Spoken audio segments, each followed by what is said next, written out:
We are live. We are live. How's everybody doing? I didn't check to make sure that those volumes was up. Can you make sure that the volumes are up?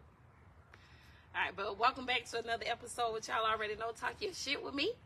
I have my next guest here in Detroit, like in the city of Detroit. And I'm so excited that they actually allowed me to come to their city. They have welcomed me with open arms. I could not thank Bernard enough for actually making this opportunity or creating this opportunity for me. And I actually have a guest here by the name of Glenn. I'm actually let him tell you guys a little bit about himself, and then we're going to dive into what we came to talk about today. All right. Well, first of all, I'm honored that you would have me sit down and talk, especially I could be free. Yes, absolutely. So that's good. I'm going to give it to you. So, but just a little bit about me. I'm from Detroit, born and raised. I did leave Detroit when I was 24. I lived in Minnesota for 24 years. That's okay. Yes. But I always had a passion to come home. Right. And when I was in Minnesota, I had my own insurance agency. And it was right in the middle of a neighborhood where they had those old corner grocery stores around the houses, but it was converted into an office. But I'll find myself out there because that street I was on was in one of the major drug streets in St. Paul. Okay. And I would find myself wanting to go out and talk with the young guys, young people. Right. And so, because that's always been a passion, because I understood what they were dealing with, in the mindset coming from that. Right. While I was in Detroit. So I wanted to show them that there was another way. Absolutely. And so I found myself wanting to do that more than sell insurance. And so eventually I just decided to step out on faith and start a business in Minnesota. And I was contracted with the Department of Corrections to work with youth that were incarcerated. Right. And so I worked with them prior to them coming back in the community. So I worked with them maybe 6 months before they released. Right.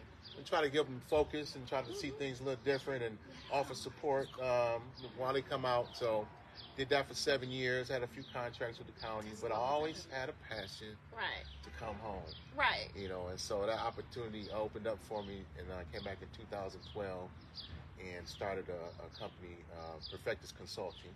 Okay. And we worked with, I went to Detroit Public Schools and met with the principals and said, listen, I want to work with all the kids that you kicking out, getting suspended. I know that's right. You could have been a better person for this guy. No topic. Saying, everybody that's causing problems, but I want to work with them. Right. I want to work with them and their families. And I want to start off in 3rd grade, but I want to work with them through the 12th grade. Absolutely. I want to build some things. Hey, so that's a big gap. Yeah, it is. So I partnered with some social workers, and so we headed on and we did that, and so I'm still continually doing that.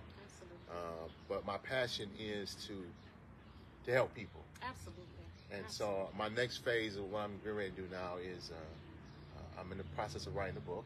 Okay. For the first Congratulations. time. Thank you. Thank you. And I want to get out on the speaking arena. Try my hand at that and see what that gets me. So ain't nothing wrong with that. It's gonna be a little bit on the motivational side. I can see. Yeah. I mean, I think you're already there. All you got to do is just line up the gigs. Yeah. You're already doing that. Yeah. That's a world in itself. I've been reading and studying on it, so trying to find, different ways and I can avoid the headaches and how to do it. Yeah. Good luck with that one. Yeah. Because I feel like it's always going to we always going to meet opposition, right? Right. When it's something that I feel like that the Lord has placed in your spirit, right? And now you manifesting it. Everybody's not going to understand your vision. That's and they're right. going to see it. Right. But you have to still make sure you believe in it. Right. So you can move forward. So you're definitely going to face opposition because everybody ain't agree. Right. I look at that opposition as means of opportunities for me to grow stronger. Yes. And whatever comes my way, okay, this is another opportunity. Yes. Let me handle this. How to handle this right. How to learn from this. I wish more of us could actually look at it like that. Yeah. Because I don't think we do. Think we do. And if you guys agree, or don't agree, for that matter, look, let us know why. So just to make sure that you guys, because I know you guys are probably looking up there in the header as far as to what the topic is today, and it's how do we set up our black children for success?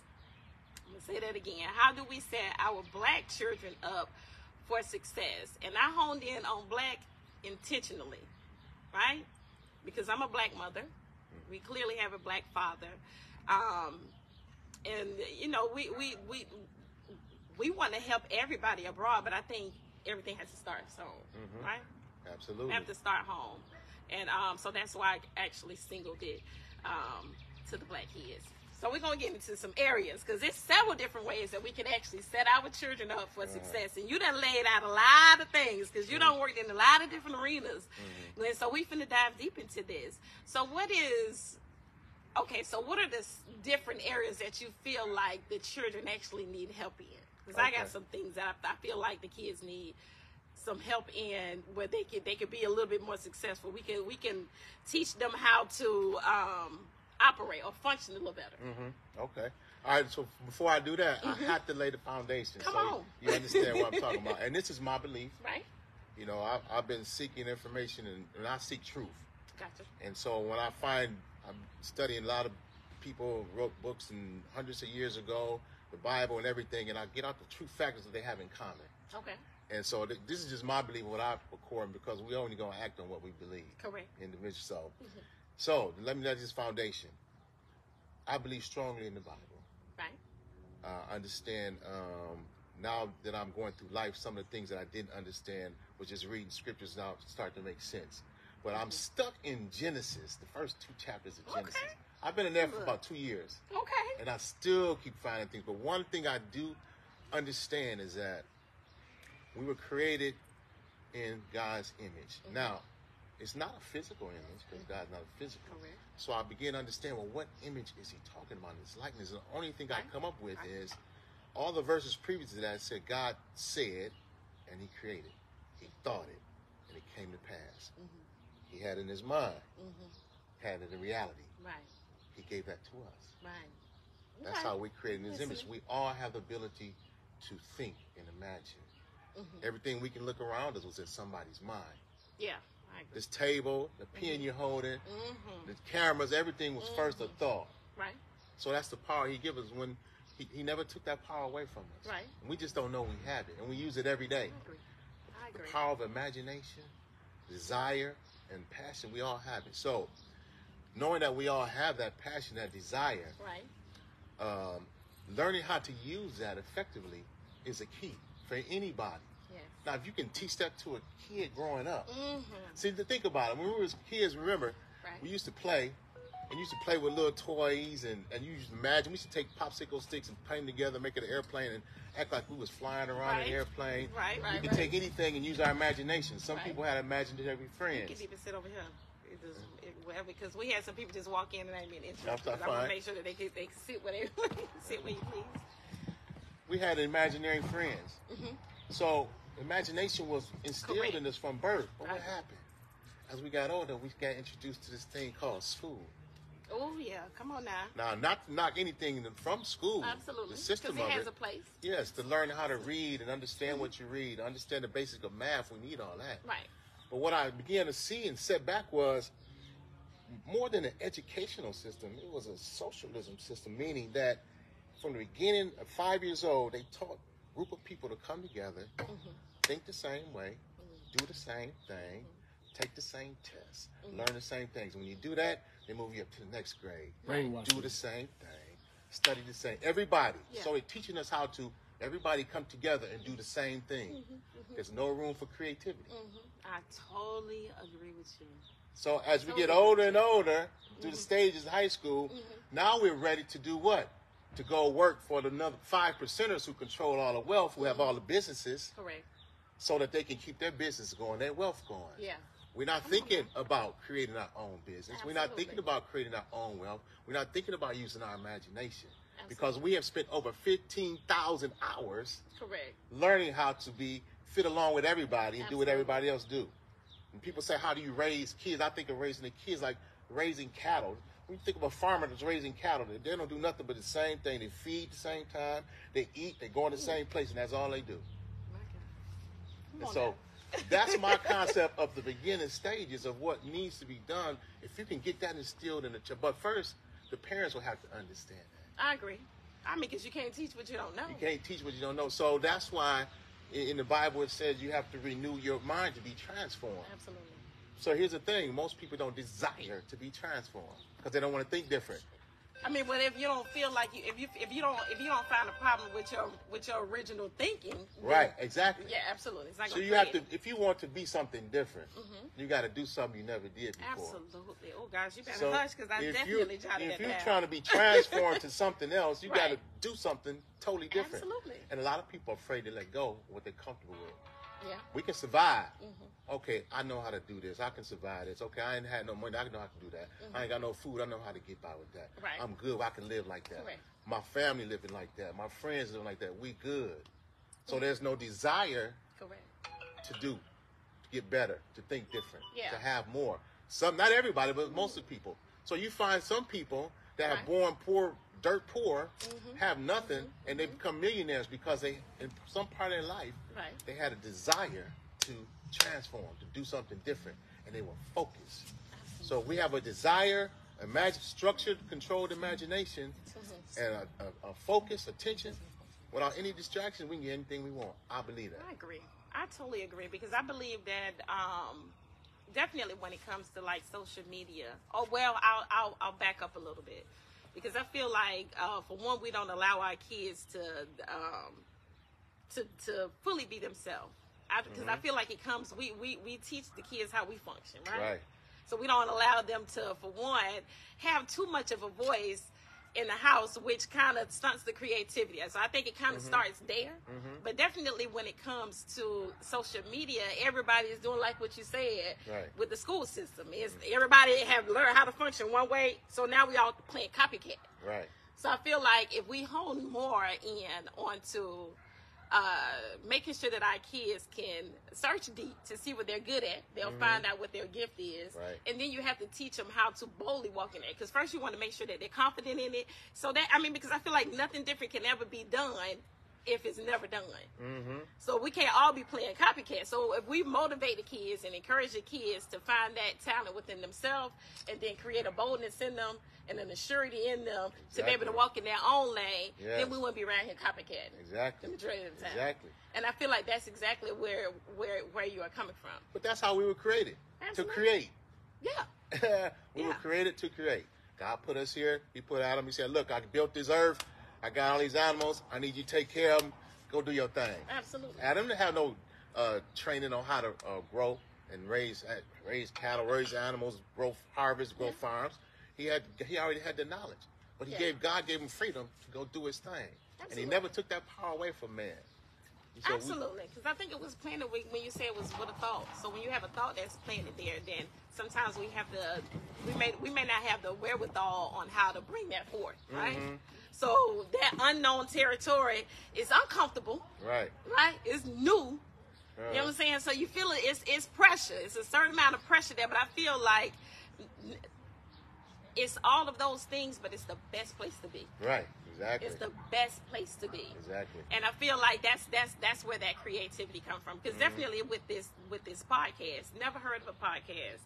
I went to an event just to support a cousin who was had her own business. So we just went to support, and she was like, anybody who you know that has their business, because it was like a brainstorming. Like the event was gonna stretch them a little bit. You know what I'm saying? So I invited one of my best friends to the event, but she didn't end up going to the event. But I ended up going anyway. Right. So I was amongst a whole bunch of people who had a business, you know what I'm saying? But I didn't have anything in my mind that I ever thought about even doing. So when the young lady came to me, she was like, well, what are you doing? She was like, like, what business do you have? And I'm just like, oh, well, I'm here, I'm just supporting, right? I didn't feel away. I'm just strictly here for supporting. But on my way leaving this event, I kept hearing podcasts. You know how you shake something off because you hear it? So I kept hearing it, podcasts. I don't know what that is, but I shake it off for a couple of days. Then it turned into weeks, and then I finally asked somebody. I was like, do you know what a podcast is? Right? So I'm like, it was like, no, I don't really know what no podcast is. So I asked a few more other people, like, do they know what a podcast is? And so I finally found one person who was like, yeah, I know what a podcast is. Then it made me tap into, like, researching what a podcast is. And I came across one particular podcast, and it was about 3 black girls. Okay. So when I hit play on the episode, I said, oh, God, I got it. I see. But initially, you don't really know what that is. Didn't even know the act on it. But I believe that if God put it there, then he put it there for not only a purpose, but he's also going to bring that thing about. Right. And we be forgetting about the process, but that process actually creates a trust that you have with that which the Lord gives you. So that's how that's how I can work in this arena confidently and boldly. Exactly. Don't matter what nobody say, because I know who brought me here and why he brought me here. That's right. You know what I'm saying? But that's that the way faith. it starts. Yeah, absolutely. But then you're focused, and you have an imagination, you have an ideas, and you're sticking with it. You're not letting distractions come and pull you away. So that's another key part. Yeah. You know, you have to go through the process. That's how we learn. Absolutely. That's how we get stronger. That's how we get wiser and better. You got to go through the process. Listen, Glenn, you. thank you. I appreciate it. I appreciate it because it is a lot. I don't think a lot of people respect the platform of podcasters. Maybe they're starting to, but it's really neither here nor there. If I'm being honest, but if you let me ask you a question, okay, from a young man and from a girl, it doesn't matter what age, whether it's the beginning stages of their life or middle or up in age, like I think if you could say it's one thing, one of the most important things that you feel like I could take, or you could tell me that would help me on this road to be successful, what would you give me? What would you tell me? Always be true to you. Okay. Everybody has opinions. Everybody has ideas. But you got to trust you. Right. Everybody might not like it, might not agree with it. Absolutely. But stay true to you. I mean, there's wisdom out there. Absolutely. People can give you some wisdom, but people come against what you gotta block them out. Absolutely. You have to. It's crazy that you even say that, because even when you say wisdom, because when you say someone can give wisdom unto you, I remember a situation or a story that a pastor had told me one day. It was some people in the barbershop. Dude sat in the chair, and he was getting his hair cut, and he was talking to his barber. He was excited about something, right? He was like, man, I always had this question, right, about something in his mind. And he was like, once the Lord finally gave him the answer, out of his excitement, he told the barber, right? So he was so excited that when he got home, he told his wife about it, right? And the wife was like, okay. The excitement level wasn't the same as though his was. So when he went back to the barbershop, he was like, man, I was telling you about the other day and I was excited. He was like, man, I went back to the house and I told my wife, you know what I'm saying, thinking that she would be as excited as well, and she wasn't. It was just so nonchalant, like she just didn't even really care. And the barber told him, he was like, it's because she didn't have the question. You had the question. That's right. Yeah. Right. So you know what I'm saying? So when it's somebody else's wisdom, because you can give me that what you got. Right. You know what I'm saying? That's and good. it resonates with you. But it may not necessarily resonate with me. That's so right. when you say believe, you know what I'm saying, or stay true to you. Right. That's deep. Look. It is. That made me feel a certain type of way. That's deep. It's only you, and it's only one you. If you believe God gave you a purpose, He gave it to you. Absolutely. And you just got to trust Him. That's why it's so important to get to know that spiritual person, because we are spirit beings. Absolutely. And to understand the importance of that connection. We got access to all wisdom, all knowledge anytime we want it. We just got to know how to tap into it. We got to know. You got to know what that really means. Right. We don't. A lot of us just go to church just out of a religious thing and thinking, know a few scriptures and feel good on Sunday and forget what the pastor preached on Sunday afternoon. You know what I'm saying? So they talk about y'all too in that Bible that y'all love so much, but go ahead. Yeah, but I'm trying to get to why I'm stuck in Genesis, because I'm trying to get to the real man that God created and the power that He gave, because He never took it away. Yeah. He never took that earthly power away. We just made choices because we have freedom of choice. But He never took that ability the way look at around us, the way the world is being created. Everything's been created. It's the same power we have. So I'm trying to tap in. I want to know how to tap into it anytime that I want to. And how to get access and wisdom. So if I'm praying wrong, let me know. If I'm doing something that I shouldn't, I need to get to know that voice. So when I need instruction, direction, I know where it's coming from. Absolutely. So let me ask you this. Because when we say success, right? Success can be different for everybody. What success is to them. So if I ask you what is success, what is your definition, or what does success look like to you? Success to me is accomplishing and doing something to the finish that you started to do, that you want to do, and that you want to see accomplished, having it fulfilled, walking through it, no matter what it is, being able to accomplish what you desire and set out to do. Absolutely. So everybody think being rich is successful, and that's fine. Right. Some people might think just having a garden in the backyard and watching is success. So whatever you attempt to do, establish to do, focus on doing, imagine to do, and having it come through. Having it come to fruition. I couldn't have said that goddamn better. Yeah. I couldn't have said that goddamn better. As a matter of fact, you might have opened up my you know what I'm saying, my horizon on what success is. Because I think when people think that success, because I remember we tapped on this subject a little bit when it came to like motherhood. You know what I'm saying, as far as some of the things that we could teach, and we had a subject about education. But I think that when people think of success, that's normally what they think of, which tends to make us feel less than. Right. For all of the people who don't necessarily have these acclimates, right?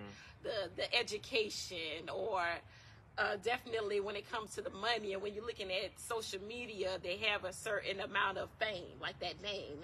You have that. So when we feel like we haven't obtained these things, then we feel like we're not successful or we're unaccomplished. You know what I'm saying? It doesn't allow us to actually appreciate or embrace where we're currently at. Right, exactly. You know what I'm saying? And we get discouraged and not understanding the process. Everything is a process. And we can get discouraged and sidetracked when we leave it to so many people start many things and don't finish because during the process, some difficulties might come, or some negative comments or opinions, and we stop doing it. Yeah. And that's not success to me. I agree. And I totally agree.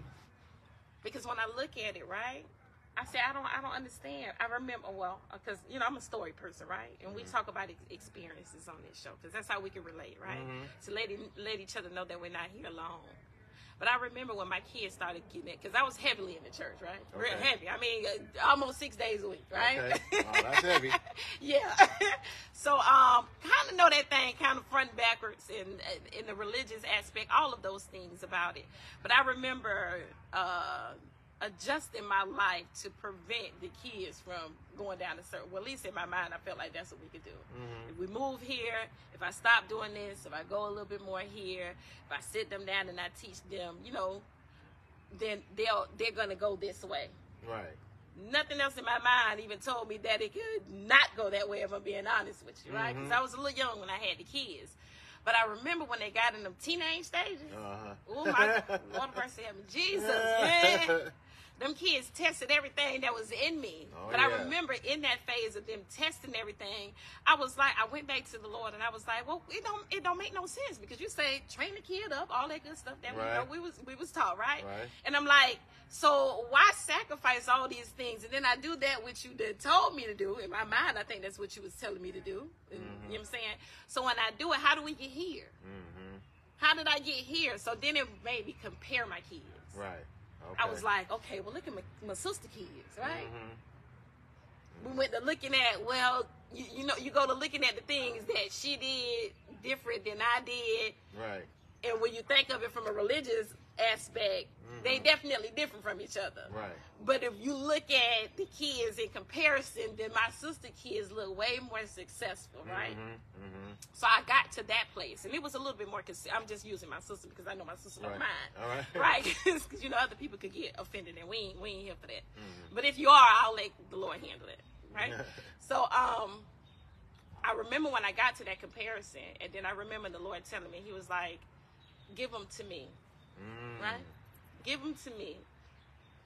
And then what I need you to do, because what that's going to do is going to allow you to let go and trust me with them, right? And it's not, whatever it is that you see, don't never determine whether or not I'm working, that I'm not working by what you see. So I was like, okay, well, what? Okay, I'm hearing you, right? So now break that down for me, Lord. He was like, give them to me and just let it be, and then trust me. He was like, but because doubt gonna come, right? Right. Because it may not move, or I may not work how you think I'm gonna work. I already done showed you that. That's what brought you to the table anyways, with me having this conversation for you. Right. He was like, but trust the process. I want you to embrace it. Because I know what's best for them. That had to be hard. You know, they earthly mother, but I'm their father. Right. I'm their mother. I'm all of that. So I was like, okay, cool. So it's just important for us to be able to definitely be in that place, man. Right. This is cool. Look, cause that had to be hard for you. Very hard. I mean, I went through that with. I had to do the same thing with my sons because I got a little older and I was just going to church and they didn't want to go and I had to let them go. Right. And I had to trust that I instilled what I instilled in them, that and they'll be good. So I know if I could, especially for a mother. No, that might be a little more difficult. Because you still be wanting to try to tell him what to do.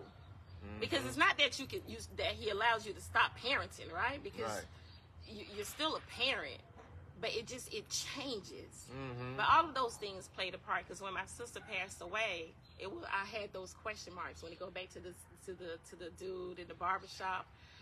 Everybody don't have that question, so they may not understand it when you begin to talk about your experience. Right. So it was always questions that was planted there, even in my walk when I was heavily in the ministry, because I was like, it got to be more to it than this, right? Yeah. So when my sister passed away, that's when the Lord began to show me Him differently, which allowed me to walk in a different level of boldness, or allowed me to walk in my boldness differently. I'll put it that way. So I think it's very, very, very important. So other areas that we feel like when it comes to things that how we can teach our kids how to function better or to get more out of how they function in this world. What do you think? How do you feel about morals?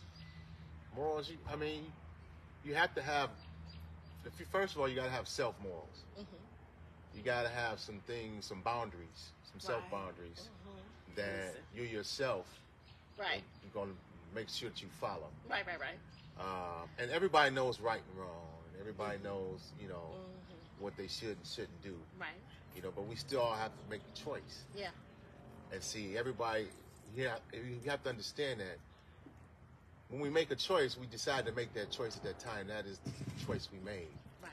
There are always cause and effect, consequences behind any choice we make, whether it's good or bad. Right. And so, even if, like, I was used to work with kids in the correctional center I'll tell you about in Minnesota, and I would give them options. I say, let's talk about money.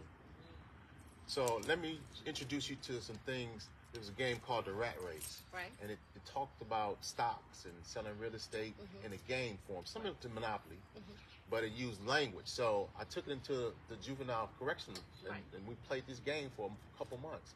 But they got to learn things about money and that they never knew. Right. But I said, listen, I want to give you options. So you only know 2 or 3 ways to get money. Let me show you 10 ways. Yeah. But you still get to make the choice. But at least you have more options. Absolutely. To choose from. Absolutely. Now you're going to have to deal with the consequences, either choice you make. Correct. Whether it's good or bad. Look, so if you know that going in, go do it. Do your thing. Right. And so when it comes to morals, you have to have some self-morals, boundaries about yourself. Yeah. And then once you do that, then you respect other people's boundaries. Absolutely. And then I think morals will come into that issue. Yeah. And you can grow and learn different morals, and you can adapt what you want. But if you have morals for yourself, you respect other people's morals. Right. That's how it should be. Yeah. Look, sound good. I think it also allows us to be accountable. Yeah. To hold ourselves accountable, because I feel like when we don't have them, right, or you don't create them for yourself, then it allows us to just be willy-nilly. Like we kind of can excuse or justify exactly a lot of things. We can do anything and just have a reason to justify it. Right. And think your reason is good and stick with it, and there it is. Absolutely. Until just time the consequence come knocking at your door. years later, months later, whenever it comes, it's coming. Absolutely. Come through. Come through, Glenn. Listen, come through, Glenn. How you doing, man? Look, we had somebody else come in and sit in. I gotta look at my notes, right?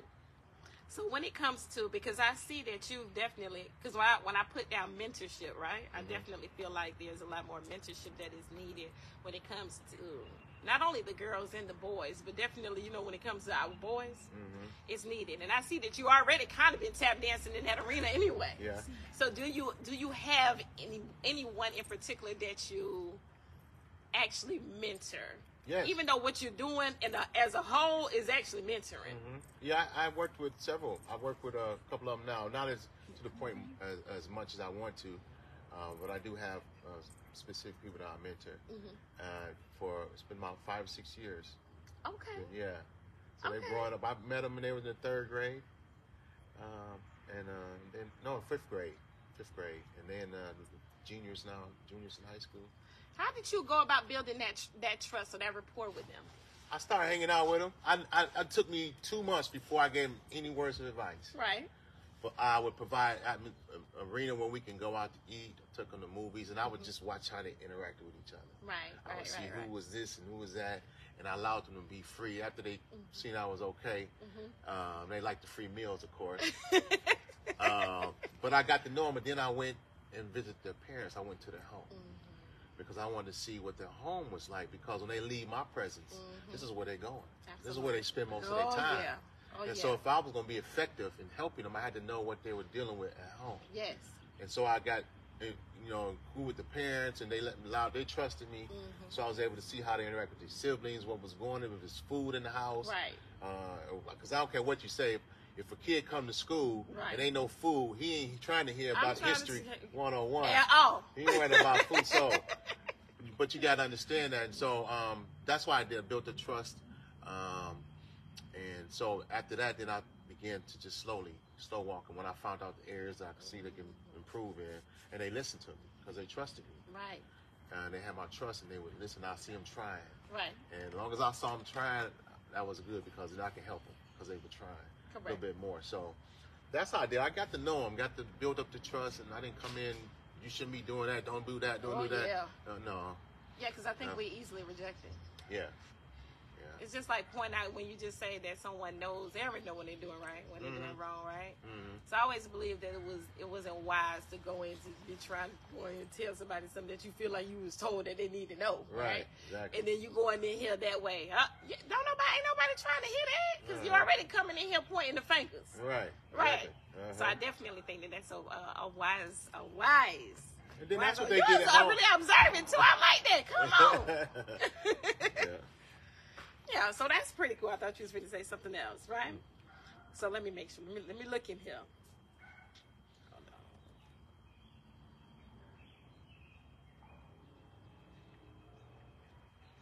on. What would you say about when it comes to social media and all these weapons that they put on social media and all the money that they're flashing on social media? What would you tell these young adults? Because it's the young adults and some adults. It's definitely adults out here doing. But I want you to hone in. Well, I'm gonna let you hone in whoever it is that you want to say. But what would you tell that young man as far as to how they're conducting themselves or presenting themselves with all of this? What would I even name it? Because I feel like this one is definitely just copying, right? But they feel like it makes them look a certain type of way. You know what I'm saying? When they have the guns on social media and when they have the weapons on social media. How do you think that you can get to that person to let them know and understand that this ain't the best direction to go? My first line of what I would try to focus on is getting them to know themselves. Because when you truly know yourself and you know what you're about, then you can truly love yourself. Yeah. And when you can love yourself, you ain't gonna let nobody come throw you off your mark. Right. You don't feel like you gotta follow and do what everybody else is doing if you don't want to. Absolutely. Because you're confident in who you are. Yeah. You don't feel like you need to fit in to please somebody, or you need to fit into the crowd to be accepted. Come on. Everybody wants to be accepted. But when you can be accepted being genuinely you, that's priceless. And I think a lot of people on social media, to me, it's technology, it's the way, it's not going anywhere. But I see using it effectively like for podcasts and business things like that, but it is such a distraction. Absolutely. To so many people that don't even know it, because all they do is spend all day looking at somebody else's story, seeing what they can know, all that day. And but what are they doing to better themselves? Absolutely. And so long as you work a 9 to 5 and be on social media and watch TV all day we cool. Just come to work tomorrow so you can keep my money flowing to me in my family's pocket. Pretty much. Pretty much. Don't go out and start your own business. Be distracted. Absolutely. Except from 9 to 5. I want you to pay attention to me. But other than that, go and enjoy. Watch TV all day. Right. Be on social media all day. As long as you're not reading a book, as long as you're not learning how to better yourself, as long as you're not getting wisdom on how I run my business so you can be my competitor. Correct. Go ahead. Hang out. In fact, we're going to make it, we're going to give you so much stuff to look at. We're going to give you TV. We're going to give you all these shows free. But while you watch them, we're all going to run our ads and come buy our products in between. Correct. Correct. Come on now, hear me. So we're gonna break up the show every 7 minutes and run what we want. So it's a distraction if you allow it to be. If you think that's a way of life, and what is it about somebody else's business that intrigues you so much that you have to spend all day searching, looking, liking, disliking? Ooh, did you hear that? Boom, boom, boom. All this. Right. It's a whole nother world, but it's a world. And there's no doubt about that. But I look at it as because it's taking time away from you bettering yourself, especially if you're young. Right. You know, they'll be in a classroom. They'll be how they phone. Well, instead of listening to the teaching and learning a book, they're on their phones, texting back and forth. They're not paying attention. They're not learning. So I think for a young person, if they're not focused on what they're doing, it can only be a distraction down the road. That's just my personal belief. I would tell them to use social media effectively if they're trying to seek specific things, trying to gain some knowledge about something, trying to understand. YouTube is excellent for one to know how to do things. Right. Things like Definitely that. How to learn how to. But if you spend all your day on social media just to like and scroll, then you're just wasting time, and time is valuable. We can't get it back. The 10 seconds we just spoke is gone. Exactly. History. Exactly. It's gone. We can't get it back. The next thing you know, we be 70, 80 years old. Oh, man, looking back on our life, like, what happened? The time that left us. That flew by. Yeah. So social media, to me, can be a big distraction if you're not in control of your time and your focus. It can be entertaining. If you look at it as entertaining, it can be productive if you use it for business. So it has many avenues it can be used for. So I got it's sort of like a two-part question, right? Because what would you tell a young man, right? Because if they have the weapons, right, on social media, and you try to tell them no, that ain't necessarily the best direction to go with it, right? And they be like, well, I got to let people know because because I'm talking about the men, not necessarily the women, right? So they feel like they got to let people know that I'm not to be played with, right? So they feel, and so when you say that. We have to make sure that they find out who it is that they are so that they can walk boldly and confidently in that, right? Yeah. So that way they'll realize that they don't need to function like everybody else, They're not even thinking smart. Correct. I mean, because anybody that posts pictures of themselves with guns. Ignorant. Already, you didn't put a radar flag for the police for anything. Anyway, but that's just projecting an image. Projecting the image. Now, if that's who that person truly is, that's who they truly are. But most of those people are not, because most people that are hardcore like that, you'll never see them. Exactly. Coming, they to themselves. Correct. It's those boisterous ones that want to project an image. Absolutely. Because they don't know how to be themselves. Correct. So they're trying to project the image. I'm like this, so I got to act this role out, play it out. They don't know themselves. So what direction would you teach that young man? For the man who feels as though that he wants someone to know, because they haven't gotten there. They have not gotten to a place where they can walk in that what you just said. You know what I'm saying? Well, they know who they is. I ain't ignorant enough. I ain't finna be putting this stuff up here. I already know who I am. You don't want to come this way. Trust me. Right. They carry themselves a certain type of way. They talk a certain type of way. How would you teach them to? What would you say for them to be able to understand that and kind of walk in that direction? And I'm asking you this.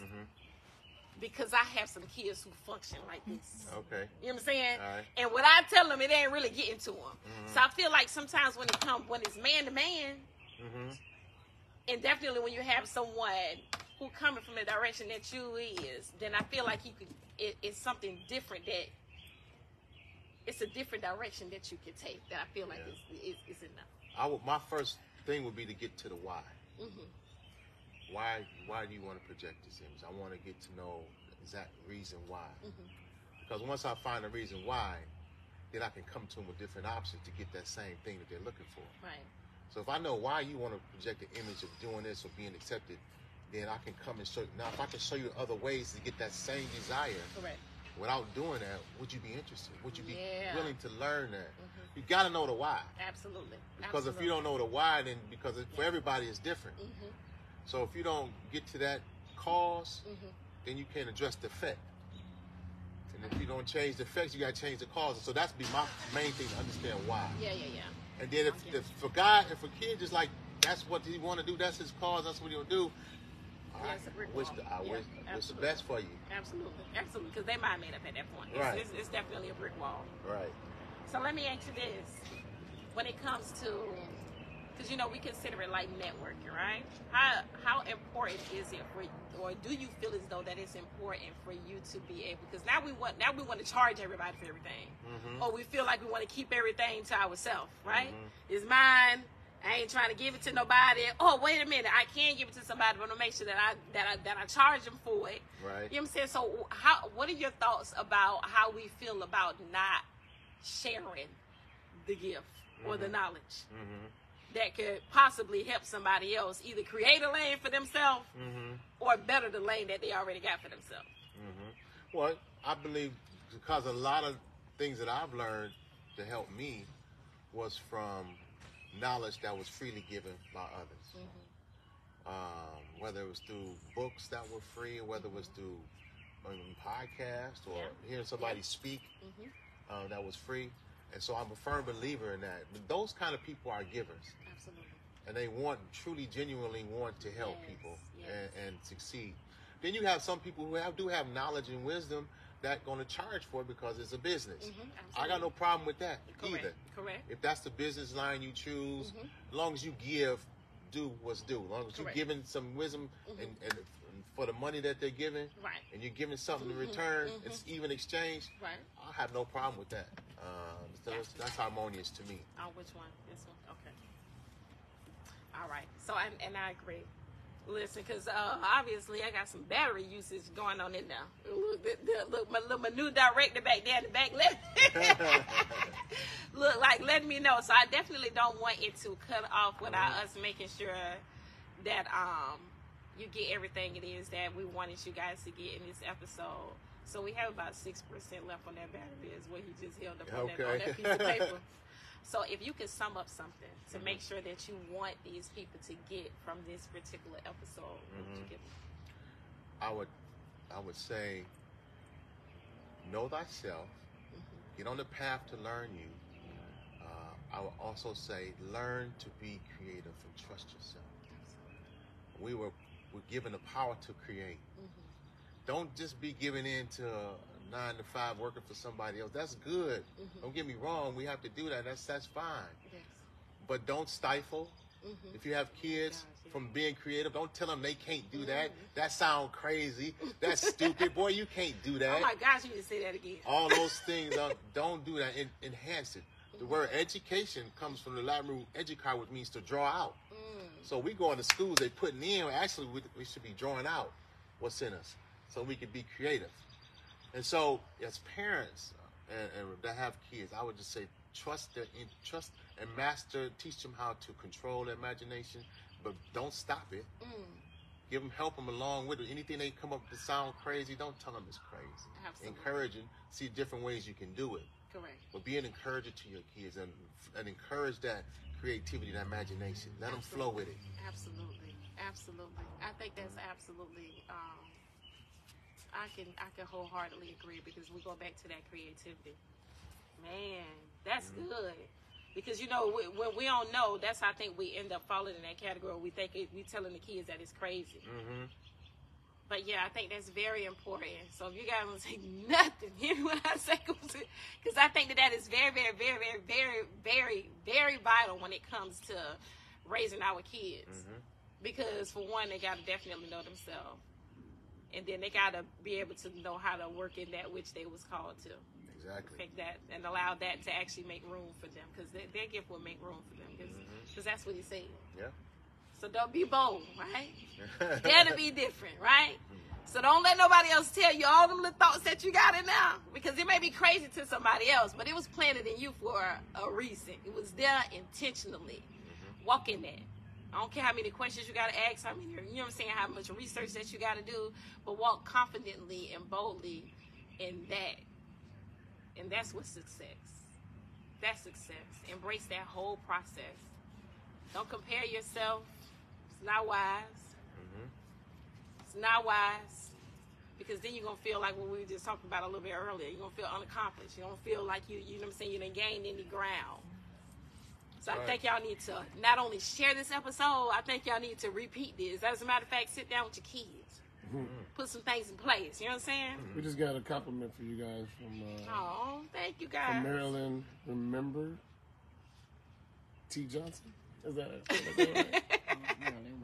Absolutely. Remember Johnson? Okay. She says, "Good job, you two." Thank you. Thank you. Good job, Glenn. Listen. I said I knew Glenn was he was going to carry this episode. He got down going. Because I know how to chat, right? I was like, where everybody else? You know, it ain't going to be too many people around when it comes to these type of conversations. But that's okay. Because they still go forward, right? They're only meant to reach that who they're supposed to reach anyway. Right, exactly. You can only be receptive to that which the Lord That's allowed you to good. be receptive to. That's Right? good. But this was excellent. Thank you so much for the opportunity. Oh, thank you for having me. To even allow me to be able to have this conversation on my platform. I'm greatly appreciative. Okay. Thank you. You're welcome. Thank I you. appreciate being here. And thank you guys so much for tuning in. Again, like, comment, share. This will no longer be on the platform. Once I hit in, it's going to go to YouTube. So I'll make sure that the links and everything so that you guys can go and follow and share and all of those good things once I post that ad. Look, I feel a certain type of way. My spirit done been lifted a little bit. I don't even want to hit in, but we're going to hit in. But thank you guys so much for tuning in. And good night. Good night. Peace out.